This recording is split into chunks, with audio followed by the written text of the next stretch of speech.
Welcome करता हूँ आपको दी कामी रिव्यू में। और आज बात करने वाला हूँ मैं 2 ड्रामों की। जी बिल्कुल, आज की वीडियो के अंदर मैं 2 ड्रामे रिव्यू करने वाला हूँ back to back. And once again welcome back with other interesting video. And first drama जो है वो मैं ज़ीरो को रिव्यू करने वाला हूँ आज की वीडियो में। सेकंड जो है वो मैं हमराही को रिव्यू करने वाला हूँ आज की वीडियो के अंदर। और ऐसे में अगर आप मेरे यूट्यूब चैनल पर नहीं हैं तो चैनल को सब्सक्राइब, वीडियो को लाइक और शेयर करना मत भूलिएगा इंटरेस्टिंग रिव्यूज़ के लिए। फर्स्ट हम बात कर लेते हैं हमराही। हमराही ड्रामे की ये जो 2 वीक की एपिसोड्स थी ना, मतलब इन्होंने ऐसे ही मतलब टपाट कर दी। अच्छा, हम बात कर लेते हैं सबसे पहले इल्हाम। इल्हाम का जो कैरेक्टर है वो क्या चीज़ है। एक तो आपने बहुत ओवर कर दिया। आई थिंक वो कहते हैं ना कि एक लड़की तुर्की से आई है। मैं आपको थोड़ा बहुत रियलिटी से इसको मैच करने की कोशिश करूँगा। अच्छा जी, एक लड़की तुर्की से आई है और वो एकदम से मरी पहुँच गई है और एग्जैक्टली उन्हीं होटल्स के पास पहुँची है। मतलब मरी में कितने ही होटल होंगे, माल रोड के अलावा बाकी अगर मैं जगहों की बात करूँ तो कितने ही होटल होंगे मरी के अंदर। एंड वो पहुँची है एग्जैक्टली उसी लोकेशन पे जहाँ पर सियान मौजूद है, उसी के आसपास के होटल में पहुँची है और उसको वहाँ पर सियान मिल भी गया है। वाह! बहुत अच्छा, ठीक है, मिल गया। बहुत समझदार लड़की थी, तुर्की रही है पूरी ज़िंदगी, पाकिस्तान का उसको पता भी नहीं है, लेकिन एकदम से आकर उसने जो है वो पूरा जो है पाकिस्तान एक्सप्लोर कर लिया। और वो तुर्की से डायरेक्ट जो है वो मरी पहुँच गई है। मरी जाने के बाद जिस बंदे से उसे मिलना था वो बंदा उसको मिल गया है। बहुत अच्छे, बहुत खूब। अच्छा, जो तस्वीर वो दिखाती है ना सयान की, सयान की जो तस्वीर दिखा के उसका पता पूछ रही होती है, वो गेटअप पूरे ड्रामे के अंदर सयान ने कहीं किया ही नहीं है। मज़ेदार बात ये है, और मज़ेदार बात ये भी है कि वो तस्वीर बोल एंटरटेनमेंट के एक गेमिंग शो जो करता रहा है दानिश तैमूर, वहाँ किया। तो आर्टिस्ट साहब थोड़ा कर लेते, मतलब वही तस्वीर, मतलब कि एक तस्वीर बना ही लेते, मतलब होगी तो सही आपके पास, तो उसको वही दे देते कि बेचारी उसी के पूछ लेती। लेकिन खैर उन्होंने इतनी भी उनसे नहीं हुआ तो छोड़ें, ठीक है, अच्छी बात है। अच्छा, जो ट्रोल कर रहे हैं ना हमराही को कि हमराही ये है, हम बोल रहे हैं, तो मैं भी थोड़ा कन्फ्यूज़ हूँ कि मुझे क्या रिव्यू करूँ, थोड़ा मैं भी कन्फ्यूज़ था। अच्छा, फ़िक्शनल कहानी है तो फ़िक्शन के हिसाब से अच्छा है, चल रही है, चलने दो। बट फिर लगा कि हाँ, ये चीज़ें ऐसी-ऐसी हैं। अच्छा, मैं अगर वज़ीर खान के कैरेक्टर की बात करूँ जो इसमें लड़का है, आप देखें कि वो इतनी प्योर उर्दू, इतनी साफ़ उर्दू बोल रहा है कि एग्ज़ैक्टली लग ही नहीं रहा कि वो बंदा मरी में या पोटोहारी बोली बोलते हैं, मे बी मरी आस-पास के लोग वहाँ पे जब वो रहते हैं, जहाँ पे उनका होटल है, उसकी बहन जो हाजरा अमीन का कैरेक्टर प्ले कर रही है, तो वो थोड़ा बहुत अपने एक्शंस के अंदर ये चीज़ ला रही है कि हाँ, वो मतलब कि पठानी लैंग्वेज को थोड़ा बहुत उस लिहाज से आपका एक्सेंस बनाकर बोलती है, लेकिन लड़का बिल्कुल भी, उसने बिल्कुल साफ उर्दू बोल रही है। बाबर जावेद इसके डायरेक्टर थे, one of the best director on the time. And मैं उनका पहला प्रोजेक्ट ही देख रहा हूँ, प्रोडक्शन उनकी अक्सर देखता रहता हूँ। हाँ, लेकिन बाबर जावेद भाई साहब, आप थोड़ा बहुत ख्याल कर लेते। बहुत सी चीज़ें हैं ड्रामे के अंदर, लेकिन खैर छोड़ें इसको। ज़्यादा वो कहते हैं ना कि मैं वो नहीं बनूँगा एजाज़ वारिस, क्योंकि एजाज़ वारिस काफ़ी है, ज़्यादा एजाज़ वारिस बनना ज़रूरी नहीं है। And let's try me again कि भाई कहानी है क्या। अच्छा, एक तो मुझे लगता है कि एलिफ का कैरेक्टर इंटरेस्टिंग भी था एंड एन्जॉयबल भी था, लेकिन बहुत ज़्यादा इरिटेटिंग कैरेक्टर है इल्हाम का। मतलब आपका कॉन्फिडेंट होना ठीक बात है, बेचारी को एक आधी पोनी लगा देते, कोई पोनी दे देते, बाल कर्ली करके। एंड एक अदद जो है मॉडर्न किस्म की आप शर्ट्स पहनती हैं, यानी कि करती हैं, वो करती हैं। आप तो पहले इसको ये जाके बता दें कोई बंदा कि भाई पाकिस्तान के अंदर जो है, अगर वो तुर्की से भी आई है, तो अगर कोई बंदा तुर्की से बाहर यहाँ पे भी आता है तो वो वैसी ही चीज़ें फ़ॉलो करता है जैसे वो पाकिस्तान के इर्द-गिर्द चीज़ों को देखता है, ऑब्ज़र्व करता है, वैसा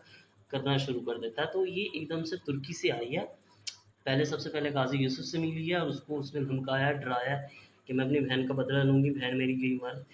तो वन क्वेश्चन फॉर मी है कि भाई जब माँ मरी थी तो ये क्यों नहीं आई? माँ के साथ इसकी कोई ख़ासी दुश्मनी थी और बहन के साथ कोई ख़ासा प्यार तो हमें दिखाया नहीं गया। फिर भी जो ये एलिफ का बदला लेने के लिए राम आई है, एकदम से जो निकली है और फिर जो है जाते हुए, अच्छा, हर एक बंदे से इसने इन्वेस्टिगेट किया। टोटल जितने भी बंदे हैं उनसे इसने इन्वेस्टिगेट किया कि भाई सयान क्या था, कैसा उसकी माँ के साथ बिहेवियर था। सब ने बताया कि तुम्हारी माँ के साथ बहुत अच्छा था, उसने तुम्हारा होटल बचाया, ये किया, वो किया। एंड टोटली इन्फॉर्मेशन जो उसको चाहिए थी उसको मिली। एग्जैक्टली माई पॉइंट कि जो इन्फॉर्मेशन उसको चाहिए थी वो इन्फॉर्मेशन उसको मिली। बट सवाल ये बनता है कि अब ये सवाल बनता है कि भाई फिर भी उसके बावजूद उसने सयान के मुंह पे थप्पड़ क्यों मारा? फिर उसको क्यों लग रहा है कि सियान उसको दुश्मन, उसकी बहन को उसने मारा है, सब प्रोपी ड्रामा है ये वो। इट्स मीन आपके दिल में आपके, अगर आप इतनी एजुकेटेड हैं, इतनी आप वेल पर्सन और आप बहुत ही तरीके से ओ वर्ड्स नेक्स्ट ये वो इस तरह करके मुँह आगे पीछे करके आप क्या समझ रही हैं कि आप तुर्की तुर्की से आई हैं, सारी उम्र आपने तुर्की में गुजारी है, तो हम समझ लेंगे। नहीं भी इस तरह नहीं होता जिस तरह आप लोगों ने एक्सप्लेन किया। आसिम ज़ंजीर शाह जिसने ये ड्रामा लिखा, मैं मानता हूँ कि आप बहुत अच्छी राइटर हैं, एब्सोल्युटली बहुत अच्छी राइटर हैं, इसमें कोई शक नहीं है।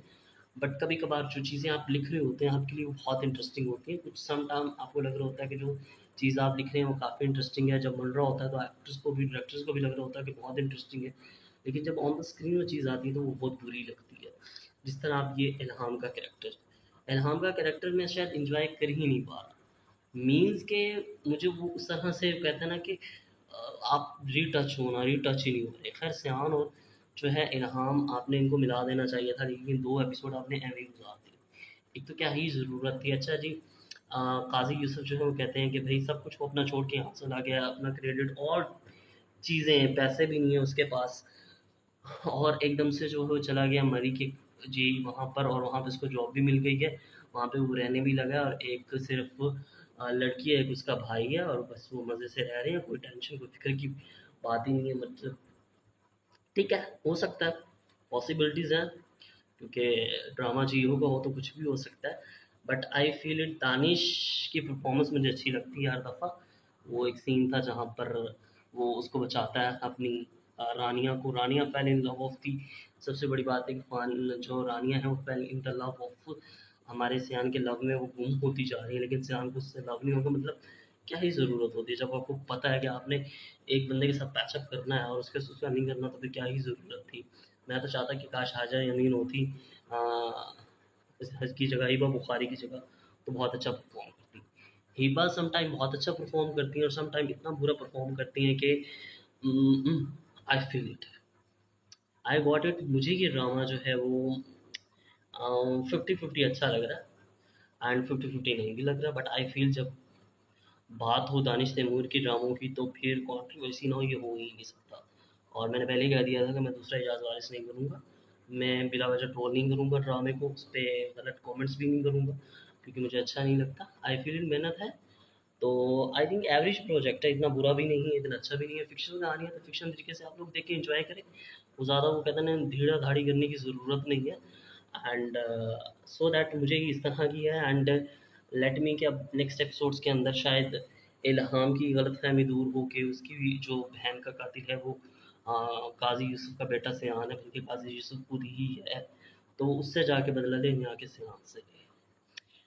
सो तो देखते हैं कि भाई अब नेक्स्ट एपिसोड्स कितनी ही इंटरेस्टिंग होंगी। अब तक तो जो मुझे समझ लगी वो मैंने आज की वीडियो के अंदर एक्सप्लेन कर दिया, ऑलमोस्ट एक्सप्लेन कर ही दिया है। एंड टोटली जो चीज़ मेरे वो कहते हैं ना कि मैंने थोड़ा बहुत बच बचा के रिव्यू करने की कोशिश की है, मज़ीद मैंने कुछ चीज़ों को इग्नोर भी कर दिया, मैंने कहा छोड़ें कुछ नहीं होता। एंड देखते हैं कि भाई क्या होता है। एंड अब टाइम हो चुका है नेक्स्ट ड्रामे पे रिव्यू का, तो नेक्स्ट ड्रामे का रिव्यू स्टार्ट करने से पहले मैं आपसे रिक्वेस्ट करूँगा कि आपने अगर मेरे को सब्सक्राइब नहीं किया तो मज़ीद और ऐसी वीडियोज़ के लिए मेरे यूट्यूब चैनल को सब्सक्राइब कीजिए। शुक्रिया। इन सेकंड जिस नंबर पे मैं बात करने वाला हूँ जिस ड्रामे की, वो है ज़ंजीरें।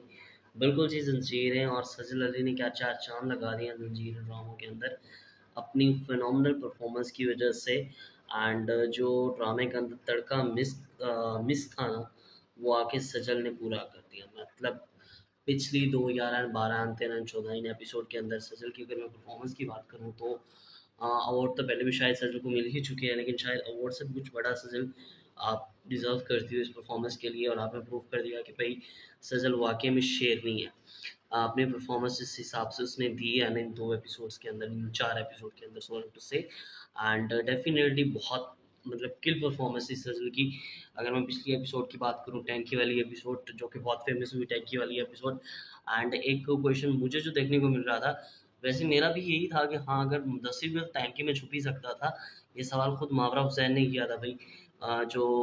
इन रियल लाइफ में मुद्दस्सिर की वाइफ हैं, उन्होंने ये क्वेश्चन उठाया था कि भाई ये टैंकी में खुद भी तो छुप सकता था, ये क्यों नहीं छुपा भाई? हमने कुछ नहीं किया, हमारा नाम ना लीजिएगा। खैर छुप सकता था, लेकिन उसने ये सोचा होगा कि मतलब अगर हम पकड़े गए तो दोनों पकड़े जाएँगे, तो इसमें दोनों फँसेंगे, राबिया भी मरेगी, मैं भी मरूँगा। मैं तो मरूँगा ही मरूँगा, राबिया को भी ये लोग ले जाएँगे। इन वे ऑफ अगर मैं राबिया को बचा लेता हूँ, खुद उनके सामने आ जाता हूँ, तो मैं वहाँ मर जाऊँगा। डेफ़िनेटली जब मैं उनके हाथों से मर जाऊँगा तो उनका वो दिल है वो थोड़ा कमज़ोर पड़ जाएगा, हल्का हो जाएगा। इट मीन वो वहाँ से भागने वाली करेंगे। जब मैं मर जाऊँगा और जब मुझ पे फायर करेंगे तो उसने ये सोचा होगा और उसके बाद वो वहाँ से चले जाएँगे, इस तरह वो राबिया की जान बच जाएगी। ये मेरा एक सेंस ऑफ ह्यूमर था जो मैंने शेयर किया कि भाई हाँ, इस तरह उसकी सोच थी और डेफ़िनेटली होना भी कुछ इस तरह था कि हाँ, उसने रबिया को बचाने के लिए उसको टैंकी में छुपा दिया एंड टैंकी में जब उसको छुपा दिया तो उसके बाद वो वहाँ से चला गया एंड डेफ़िनेटली फिर आया सरबुलंद और सरबुलंद ने देखा कि जो हमारे मुदस्सिर साहब हैं उन्होंने अपनी बीवी की खातिर अपनी जान कुर्बान कर दी, साबित कर दिया कि सच्चा प्यार था उन्हें राबिया से और राबिया की जान बचाई टैंकी वाली पानी से उसको वहाँ से निकाला और वो सीन भी अच्छा था और मतलब बात तो कर रहे हैं रबिया की भी मुदस्सिर की हम ये जो बंदा है ना दानियाल ज़फ़र हम इसकी बात क्यों नहीं कर रहे? मतलब ये बंदा भी तो बहुत अच्छी तरीके से अपने कैरेक्टर को परफॉर्म कर रहा है। स्टार्ट हुआ था जब ये ड्रामा तो मुझे लग रहा था कि शायद दानियाल इस कैरेक्टर के लिए बहुत मिसमैच है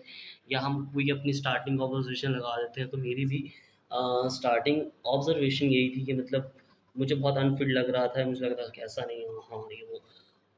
बट आई फील अब मुझे ये फील होता है कि ये बहुत अच्छी कास्टिंग थी दानियाल ज़फ़र वाक़ई इस कैरेक्टर के लिए बहुत अच्छा लगता था मुझे वो सीन बहुत अच्छा लगा जहाँ पर वो रबिया को खड़ा होकर बता रहा होता है कि हाँ तुम्हारे बारे में मेरे बारे में तुम्हें बताया होगा मुदस्सिर ने मैं उसका दोस्त हूँ एंड वो मेरे भाइयों की तरह था और वो उसको बता रहा होता है फिर उसको कहता है कि मैंने यहाँ पर जो है तुम्हारा ना गलत नाम लिखवाया अच्छा तो फिर राबिया कहती है कि मुझे मुदस्सिर से मिलना मतलब कि आपको डर नहीं लगा सर इतनी रात को आपने सीन शूट किया मतलब उस वे में मैं नहीं कह रहा मतलब बहुत सी चीज़ें और भी तो होती ही हैं ऐसी जगहों पे जाना तो सभी ने है मैंने भी आपने भी लेकिन फिर भी थोड़ा बहुत तो होता है ना भाई हाँ मैं तो बहुत डरता भाई डेफिनेटली लेकिन सजल आपकी हिम्मत है आपने सीन कर लिया बैठ कर वहाँ पर एंड मैं कब्रिस्तान वाले सीन की बात कर रहा हूँ बिल्कुल जहाँ पर सजल जाती है और वो मुदस्सिर की कब्र पर होती है मतलब बाद में तो हंसी आती होगी ना मतलब किसी की कब्र में बैठ कर रोना अच्छा लगता होगा लेकिन खैर ये तो बात सच है कि भाई बहुत इमोशनल एपिसोड थी परफॉर्मेंस बहुत इमोशनल थी कि हाँ भाई मुझे मारने आए थे वो लोग मुझे भी लेने आए थे लेकिन उन्होंने मार मुदस्सिर को दिया सिर्फ मेरी गलती है मेरी वजह से वो खुद को कोसती रही है जिस ट्रॉमा में वो वहाँ पर आई उसे कोई खबर नहीं कि क्या कह रहा है वो सिर्फ अपने उसमें थी हाँ मतलब नूर बानो का जो करैक्टर है ना वो मुझे बहुत मिसमैच लगता है आई थिंक नूर बानो की जगह किसी और को आप कास्ट कर सकते थे किन्जा हाशमी थी लॉट ऑफ टैलेंटेड बंदे थे नम्रा शायद बहुत अच्छा परफॉर्म करती यार नम्रा शायद आपको आप क्यों नहीं लेके आ रहे मतलब डेफिनेटली वो बंदी इतनी अच्छा परफॉर्म कर रही है हर ड्रामे के अंदर आप सिर्फ शबाना था उससे बैक टू बैक अगर जाएँ तो पकीज़ा में थी एंड आपने खुद देखा कि उसको मोमो में थी तो बैक टू बैक वो बहुत अच्छा परफॉर्म कर रही है तो हम उसको सामने क्यों नहीं ला रहे मसला क्या है हमारा हम कब तक अपनी फेवरेटिज्म के चक्करों में किसी का हक मारते रहेंगे या जो बंदा हकदार है हम उसको पीछे छोड़ते जाएंगे और ऐसे एक्टर्स को लेके आएंगे शदाई के अंदर भी कुछ चार चांद तो लगा नहीं रही वो ड्रामे की सिचुएशन अच्छी है तो उसमें वहाँ अच्छी भी लग रही है लेकिन हर टाइम जो है वो यहाँ पर कर रही होती है कि सर बुलंद को वो समझ नहीं रही सर बुलंद को उसने गलत वे में ले लिया जब भी उसको राबिया के साथ देखती है इन द वे अब ये भी बहुत ज़रूरी है कि इनकी शादी होगी कैसे definitely a good question and इस क्वेश्चन को भी मैं आज की वीडियो की थ्योरी के अंदर सॉल्व करने वाला हूँ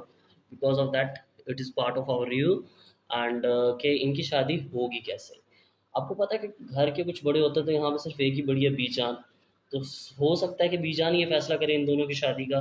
जब वो राबिया की कहानी सुनेगी और उसको एब्सोल्युटली उसको उसके साथ होगा तो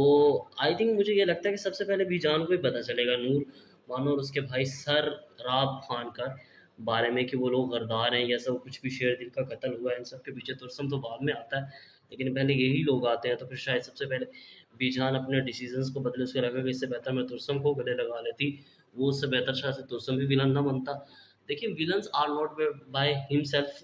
विलन्स मेड बाय सोसाइटी तो तुरसम भी हमें यही सिखा रहा है कि वो विलन खुद नहीं बना बल्कि उसको विलन बनाया गया और ऐसा मैं एकदम कह रहा हूँ क्योंकि अगर बीजान उसको अपने बेटों की तरह मान लेती और फिर उसको वही प्यार देती जो शेरदिल और सराब को दिया था तो आई थिंक आज तुरसम उस तरह का ना होता डिफरेंट होता एंड डिफरेंट वो होता तो कुछ चीज़ें हैं डेफिनेटली जो हमें समझनी चाहिए as an actor as an writers जो चीज़ें हमें हैं अगर इस ड्रामे को लिखा है प्रियाम फरहत इश्तियाक ने शुरू में मुझे ये ड्रामा डाइजेस्ट नहीं हो रहा था, मुझे लग नहीं रहा था, बट अगर आपने इतनी लंबी कास्ट रखी थी तो उनको चलाते, ना कि आपने सबको मारने वाली बात की है।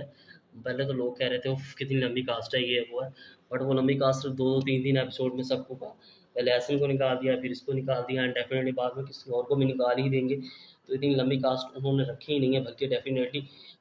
कहानी और सिचुएशन के हिसाब से उन्होंने थोड़ी थोड़ी कास्टिंग किया, थोड़े थोड़े पैसे डाले और क्योंकि बात ही हो जाए। लेकिन फिर भी मुझे एक गीला आपसे ये है कि आप इसकी ओ एस टी आर कमाल की होनी चाहिए थी, क्योंकि आपको पता था कि इमोशनल सीन्स आने हैं ड्रामे के अंदर, कहानी ट्विस्ट एंड टर्न्स होनी है, चीज़ें ऊपर नीचे होनी है, तो आपको पता है कि कुछ ना कुछ होना चाहिए था ड्रामे के अंदर, लेकिन ऐसा कुछ नहीं किया आपने। मैं भी मतलब कि उस हिसाब से नहीं है, वो तो ठीक है आपने टाइटल के हिसाब से जंजीरें,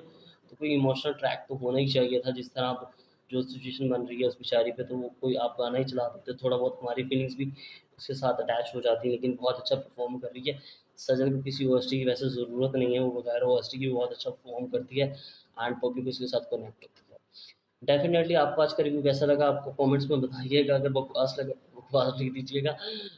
नॉट वेरिड अबाउट इट,